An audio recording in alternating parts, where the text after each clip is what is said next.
अच्छा जी, अब internal energy क्या होती है? तो इंटरनल एनर्जी के बारे में सबसे पहले एक छोटी सी स्टेटमेंट हम यहाँ पर लिख देते हैं कि internal energy is the sum of all types of energy, sum of all types of energies in a system. अब मैं सिस्टम की बात कर रहा हूँ तो ऑब्वियसली ये सिस्टम कौन सा है? थर्मोडायनेमिक सिस्टम है, जो कि हमने पढ़ भी लिया, क्योंकि इस चैप्टर के अंदर ऑब्वियसली और किसी सिस्टम की बात नहीं होती। थर्मोडायनेमिक्स पढ़ना है तो थर्मोडायनेमिक सिस्टम ही होगा। तो ये इंटरनल एनर्जी क्या होती है? ये ऑल टाइप्स ऑफ एनर्जी है। इसको हम रिप्रेजेंट करते हैं यू से, ठीक है? ये जो होता है आपके पास किससे रिप्रेजेंट होता है? यू से रिप्रेजेंट किया जाता है ऐसे। तो इसको मॉलिक्यूलर लेवल एनर्जी भी कहा जाता है। Internal energy is molecular level energy. Otherwise macro level energy तो वही है, काइनेटिक एनर्जी और पोटेंशियल एनर्जी।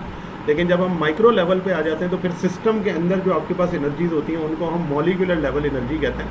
उसके अंदर इंटरनल एनर्जी भी क्या हो जाती है? शामिल। और जब हम ज़्यादा बड़ी एनर्जीज़ की बात कर रहे होते हैं या बड़ी बॉडीज़ की बात कर रहे होते हैं, उस टाइम पे हम सिस्टम की इंटरनल एनर्जी को इग्नोर कर रहे होते हैं। उस टाइम हम सिर्फ ये देख रहे होते हैं कि एक्सटर्नल काइनेटिक एनर्जी और पोटेंशियल एनर्जी उसकी क्या है। तो उस टाइम पे हम ये नहीं देखते कि उसकी इंटरनल एनर्जी जो इनसाइड उसके सिस्टम की है वो क्या है, ठीक है? अब यहाँ पर अगर मैं इसको स्टेट करूँ तो मैं इस तरह से कह सकता हूँ कि energy possessed by a system, energy possessed by a system, due to its,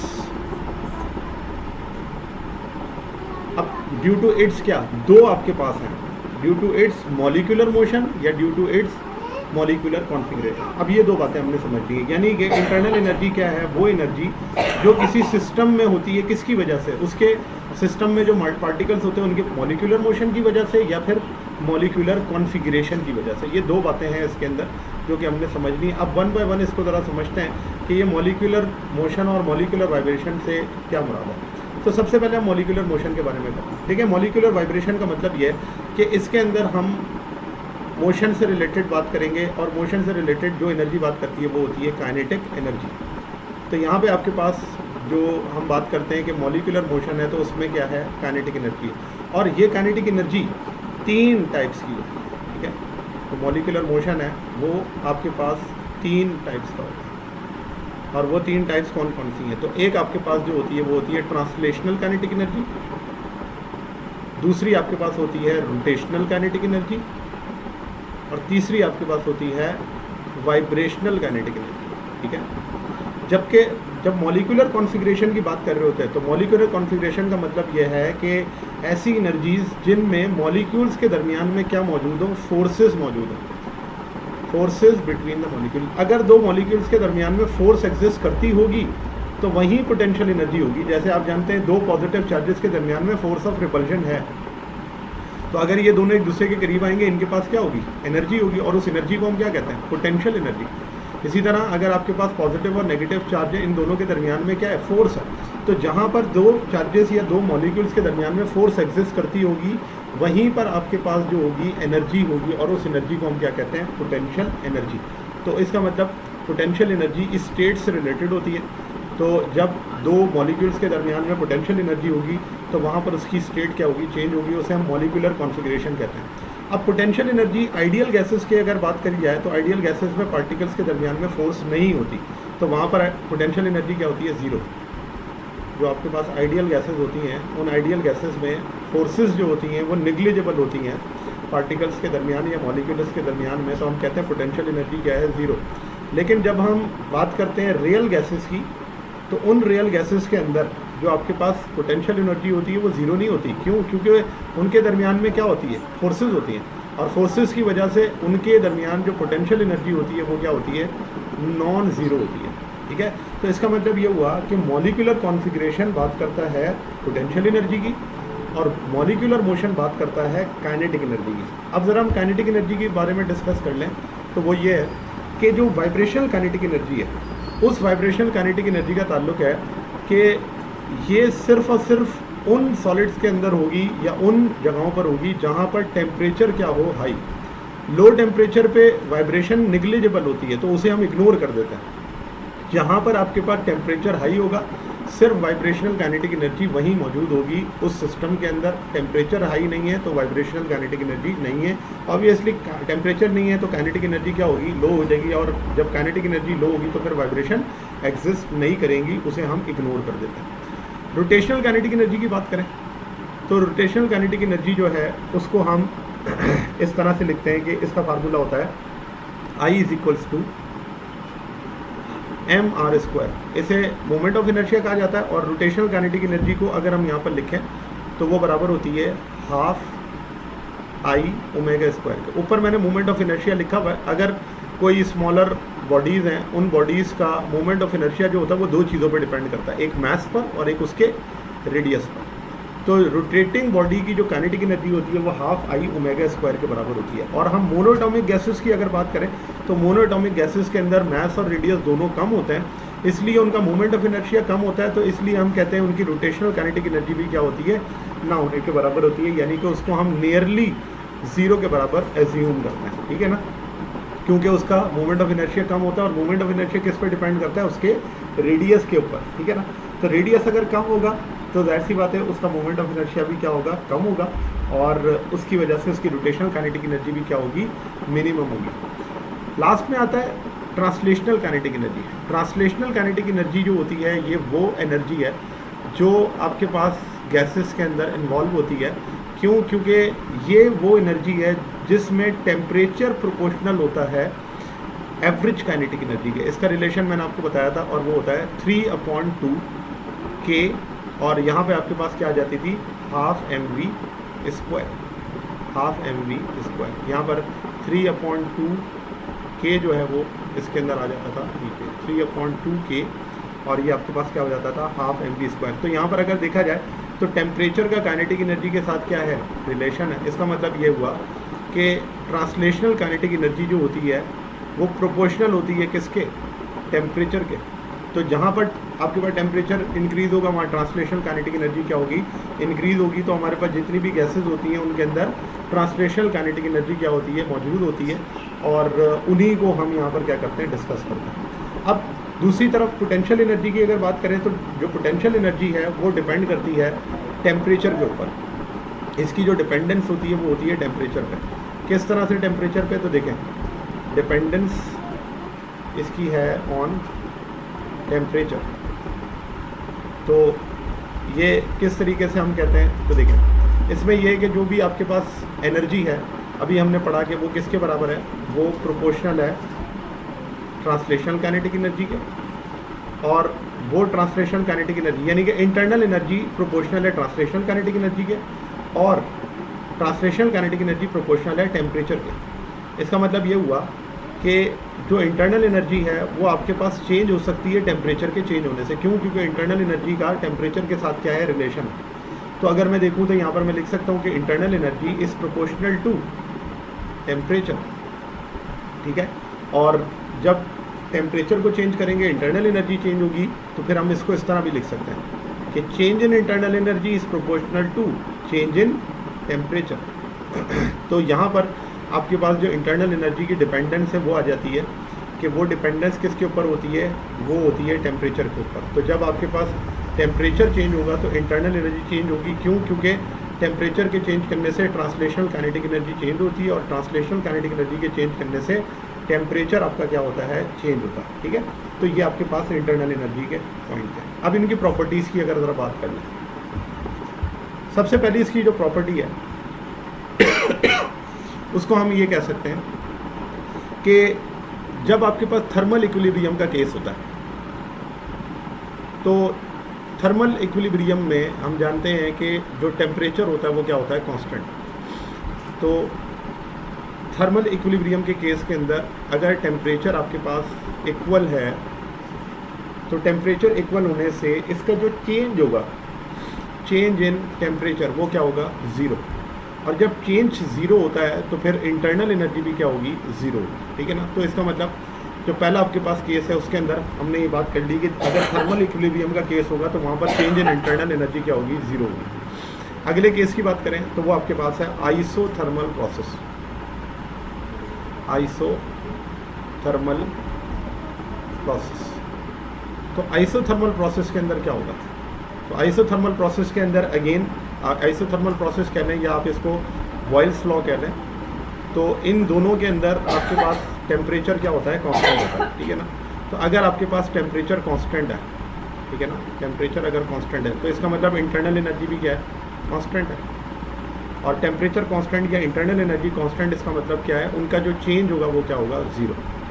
तो टेम्परेचर का चेंज ज़ीरो, इंटरनल एनर्जी का चेंज ज़ीरो। तो ये आपके पास दूसरी बात हो गई जो कि आइसोथर्मल प्रोसेस की, जिसमें हमने देख लिया आइसोथर्मल प्रोसेस या थर्मो इक्विलिब्रियम में जो चेंज इन इंटरनल एनर्जी है वो क्या होती है, ज़ीरो। और हम इंटरनल एनर्जी को चेंज के जरिए ही पढ़ते हैं। उसकी वजह क्या है, क्योंकि internal energy is a state function. तो अब नेक्स्ट पॉइंट हमारा यही है कि internal energy is a state function. इसका मतलब ये सिर्फ इनिशियल और फाइनल पॉइंट्स के ऊपर डिपेंड करती है। तो मैं अगर इसको लिखूँ तो वो इस तरह से कि जो आपके पास इंटरनल एनर्जी है only depends on initial and final state, ठीक है। तो क्योंकि ये स्टेट फंक्शन है तो ये इनिशियल और फाइनल वैल्यूज़ पे डिपेंड करता है, पाथ पे डिपेंड नहीं करता। तो इसलिए हम यहाँ पर लिख देंगे दूसरा पॉइंट इसके लिए कि ये इंडिपेंडेंट है, independent on path, independent of path, ठीक है। तो ये दो पॉइंट हो गए इसके कि ये आपके पास क्या है, स्टेट फंक्शन है। तो अगर मैं इसकी बात करूं कि स्टेट फंक्शन है, तो स्टेट फंक्शन में जो साइक्लिक प्रोसेस होता है, स्टेट फंक्शन में जैसे अभी हमने वर्क के लिए भी पढ़ा था ना, तो साइक्लिक प्रोसेस में जो वर्क था वो नॉन ज़ीरो था। तो यहाँ पर क्या होगा, तो याद रखें स्टेट फंक्शन क्योंकि इनिशियल और फाइनल पॉइंट्स पर डिपेंड करता है। तो अगर आपके पास कोई साइक्लिक प्रोसेस होगा तो उस साइक्लिक प्रोसेस में जो आपकी चेंज इन इंटरनल एनर्जी होगी वो ज़ीरो होगी। उसकी वजह क्योंकि इनिशियल एनर्जी और फाइनल एनर्जी बराबर है, और अगर इनिशियल और फाइनल एनर्जी बराबर है तो उनका जो चेंज होगा वो क्या होगा, ज़ीरो होगा, ठीक है। और ज़ीरो इसके साथ अगर हम वर्क की बात करें तो साइक्लिक प्रोसेस में जो आपके पास वर्क होता है वो क्या होता है, नॉन ज़ीरो होता है, ठीक है। तो ये आपके पास हो गई कि स्टेट फंक्शन है, स्टेट फंक्शन की वजह से हम कहेंगे कि इसकी जो चेंज आपके पास है वो क्या होती है, ज़ीरो होती है, ठीक है। अब यहाँ पर आप देख लें साइक्लिक प्रोसेस मैंने यहाँ पर सारे बनाए हुए। इन साइक्लिक प्रोसेस के अंदर अगर आप देखें, पहला आपके पास साइक्लिक प्रोसेस है। अगर मैं कहूँ कि ये आपके पास ग्राफ है, तो इस ग्राफ के अंदर फिर इस ग्राफ को अगर मैं देख लूँ, चाहे ये क्लॉकवाइज हो या एंटी क्लॉकवाइज हो, कोई फ़र्क नहीं पड़ता। क्यों? क्योंकि इनिशियल और फाइनल पॉइंट आपका क्या होना चाहिए, वो सेम होना चाहिए, ठीक है। तो ये मैं ग्राफ की जो है वो बता देता हूँ कि किस तरह से है। यहाँ पर ये आपके पास कार्नोट इंजन का ग्राफ बना हुआ है, इसके अंदर भी एरोज बनाए हुए हैं। अब अगर आप देखें तो इसके अंदर जो एरिया है वो एरिया ये सबका एरिया, ठीक है। लेकिन क्योंकि ये साइक्लिक प्रोसेस है तो साइक्लिक प्रोसेस में सबकी आपके पास चेंज इन इंटरनल एनर्जी क्या होगी, वो होगी ज़ीरो। साइक्लिक प्रोसेस है, change in internal energy zero, लेकिन वर्क क्या है, वर्क नॉन ज़ीरो, ठीक है। और हर केस में वर्क डिफरेंट है क्योंकि शेप क्या है, डिफरेंट वर्क पाथ फंक्शन है, तो वो क्या होगा, वर्क डिफरेंट होगा। यहाँ पर भी इंटरनल एनर्जी ज़ीरो है लेकिन वर्क क्या है, नॉन ज़ीरो। अगले केस में इंटरनल एनर्जी ज़ीरो, क्यों? क्योंकि इनिशियल फाइनल पॉइंट सेम है लेकिन वर्क क्या है, नॉन ज़ीरो। लास्ट के अंदर भी इंटरनल एनर्जी का चेंज जो है वो ज़ीरो है लेकिन वर्क क्या है, नॉन ज़ीरो। तो इसका मतलब जो मर्जी शेप हो, अगर साइक्लिक प्रोसेस होगा तो उस साइक्लिक प्रोसेस के अंदर जो इंटरनल एनर्जी होगी वो क्या होगी, उसका चेंज ज़ीरो होगा। नेक्स्ट पॉइंट पर चलें तो नेक्स्ट पॉइंट ये है कि मैंने आपको कल इंटेंसिव और एक्सटेंसिव प्रॉपर्टी पढ़ाई थी। तो मैंने आपको बताया था कि जो इंटरनल एनर्जी होती है ये कौन सी प्रॉपर्टी है, कोई बताएगा जी, इंटेंसिव या एक्सटेंसिव? जी, तो ये एक्सटेंसिव प्रॉपर्टी है, ठीक है ना। कल मैंने आपको लिखवाया था इसके बारे में कि जो इंटरनल एनर्जी होती है वो डिपेंड करती है अमाउंट ऑफ मैटर पर। जितना ज़्यादा अमाउंट ऑफ मैटर होगा उतनी ज़्यादा क्या होगी, इंटरनल एनर्जी होगी। Depends on quantity of matter.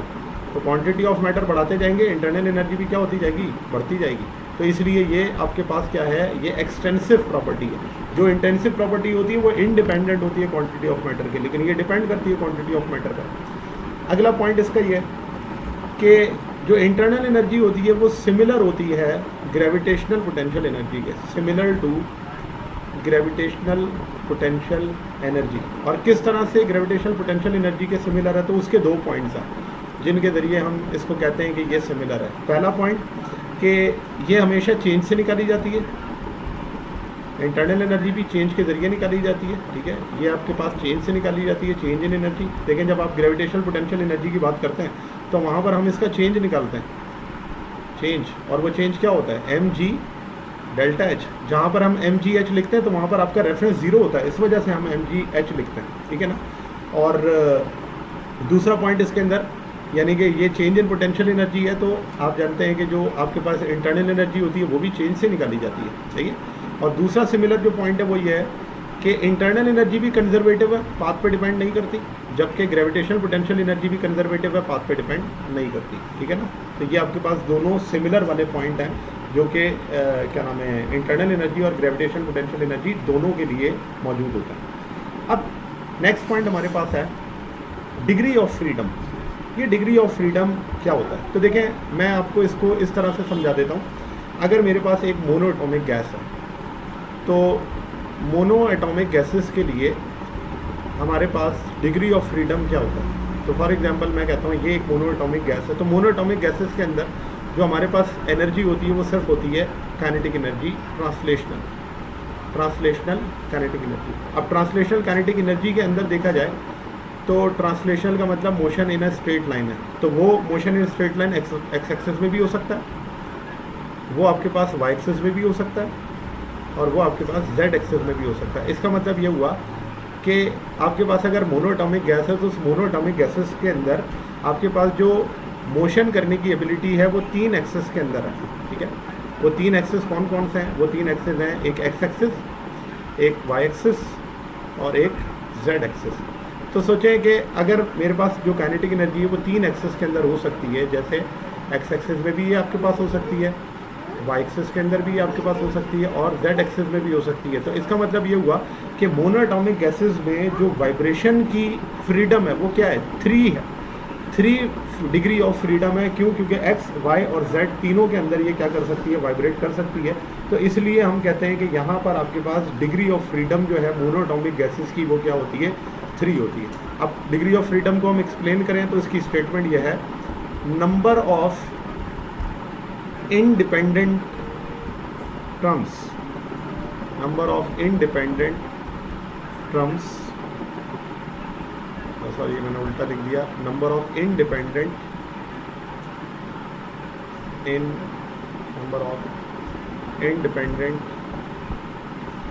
Terms in the expression of kinetic energy, in the expression of kinetic energy, ठीक है, in the expression of kinetic energy। अब आप देख लें कि x वाला y पे डिपेंड नहीं करता, y वाला z पे डिपेंड नहीं करता, ये सारे क्या हैं, इंडिपेंडेंट है। और कितने टर्म्स हैं, 3 हैं, ठीक है ना। कितने आपके पास इंडिपेंडेंट टर्म्स हैं, 3 हैं। तो इसका मतलब यहाँ पर आपके पास जो डिग्री ऑफ फ्रीडम है मोनो एटॉमिक गैसेस की वो क्या हो गई, 3 हो गई, ठीक है ना। अब यहाँ पर अगर मैं इस चीज़ को लिखूँ कि आपके पास degree of freedom different gases में क्या होती है, तो देखें पहला point, degree of freedom for monoatomic gases, तो वो तो अभी मैंने आपको बता दी वो क्या होती है, 3 होती है। लेकिन अगर मैं कहूँ कि degree of freedom for diatomic gases, तो डायटोमिक गैसेस जैसे आपके पास ऑक्सीजन है, नाइट्रोजन है, ये डायटोमिक गैसेस हैं। तो डायटोमिक गैसेस के लिए जो डिग्री ऑफ फ्रीडम होती है वो होती है 5, ठीक है ना। उसके अंदर 3 तो आपके पास ट्रांसलेशनल एक्स वाई जी होती हैं और 2 रोटेशनल होती हैं, तो टोटल मिला के 5 हो जाती हैं। और इसी तरह से अगर मैं डिग्री ऑफ फ्रीडम की बात करूं पोली एटॉमिक गैसेस के लिए, तो पोली एटॉमिक गैसेस के अंदर जो डिग्री ऑफ फ्रीडम होता है वो आपकी बुक में तो 7 लिखा है, लेकिन किसी किसी बुक के अंदर वो 6 भी होता है। लेकिन क्योंकि हम अपनी बुक के लिहाज से देखें तो वो आपके पास क्या है, 7 है। तो यहाँ पर डिग्री ऑफ फ्रीडम, इसका मतलब जो पार्टिकल की वाइब्रेशन है उसकी लिबर्टी कितनी है, वो 7 है, यानी कि वो 7 वाइब्रेशन के अंदर वो मूव कर सकता है। अब यहाँ पर इसका एक जनरल फार्मूला होता है जो कि हम डिग्री ऑफ फ्रीडम की इंटरनल एनर्जी निकालने के लिए लिखते हैं।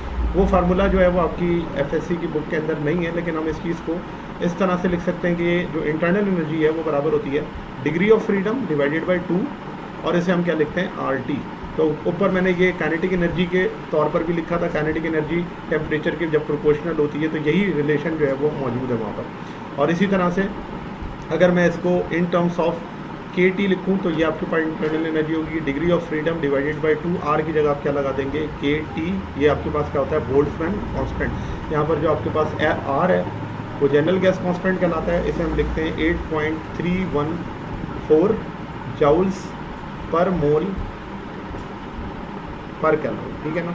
और जो आपके पास के है ये आपके पास बोल्ट्जमैन कांस्टेंट होता है, इसकी वैल्यू होती है 1.38 एक्सपोनेंट -23 जाउल्स पर कैलोरी। तो ये आपके पास इसकी वैल्यू होती है। और इसी को अगर आपको नंबर ऑफ मोल्स के अंदर पूछा जाए तो यहाँ पर आप क्या लगा देंगे, नंबर ऑफ मोल्स के लिए n लगा देंगे।